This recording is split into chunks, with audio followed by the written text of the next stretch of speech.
Magandang araw mga kananay. For today's video, ipapakita ko nga pala sa inyo kung paano ko niluto itong fluffy pancake. At syempre, ngayon lang ako nakapag-upload dahil may mga kaganapan tayo sa buhay na hindi inaasahan.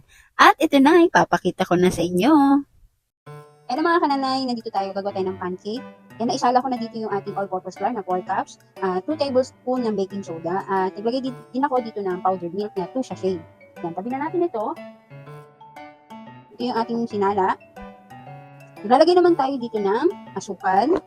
Salain din natin ito para walang buo-buo.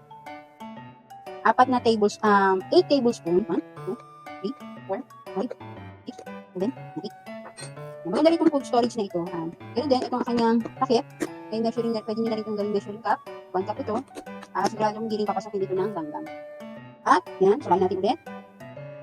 Maganda rin ito nabili kong pansala. Kasi yung dating ginagamit ko pansala is puro plastic, ang bilis mabasag. So, nag-upgrade na ako. Diba? So, kuha tayo na dito ng spatula. Wala akong spatula. Yan, para mabilis. Yan. Yan, lagyan na natin yung asukal. Lagyan naman tayo dito ng 4 na itlog.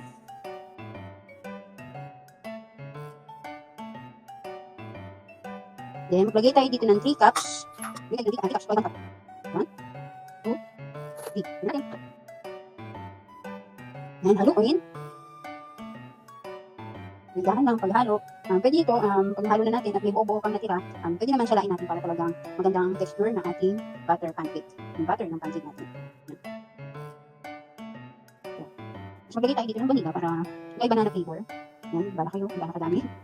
Pintahan na lang. Tapos lalagay din tayo dito ng vegetable oil. Kahit anong oil, pwede yung butter or margarine. Yan, bagong dito pa. Ano din ito, 8 tablespoon. 8 tablespoon. 1, 2, 3, 4, 5, 6, 7, 8. Wala naman kanay kapag tayo nakapractice ng bake, no? Mas okay na magkaroon tayo ng mga tools like measuring cup, mga teaspoon, gano'n. Para talagang kung may gusto tayong lutuin, may susundin tayong recipe, mabilis nila masusundan. Yan, haluin lang natin ito. Huwag kayong mag-alala sa itsura nito dahil pag ito isinala natin, magiging maganda yung texture nito. Kaya kahit hindi natin mahalo na maayos, para hindi rin ma-overmix yung ating butter. Tapos pag nasala na natin yan, ilagay muna natin ito para niluto natin, maganda-ganda yung kanyang pag-spo. Ang pag-alsa ng ating butter, ng ating pancake. Yan, salain natin, putay na another mixing bowl.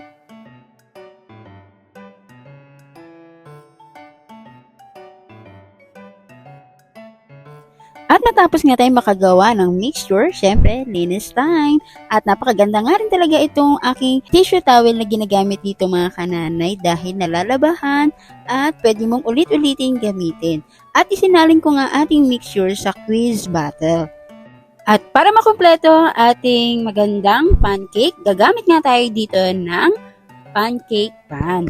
At syempre, kung interesado kayo mga kananay, i-check nyo na nga lamang ang comment section at ilalagay ko ang link na ito kung saan ko nga ito nabili. Nice! At legit na legit itong pancake pan na ito dahil napakadali ring gamitin mga kananay. Sa una, painitin nyo ang ating pan at syempre, pahiran nyo ito ng margarine, butter o mantika. Basta kung ano yung nandyan sa inyong kusina.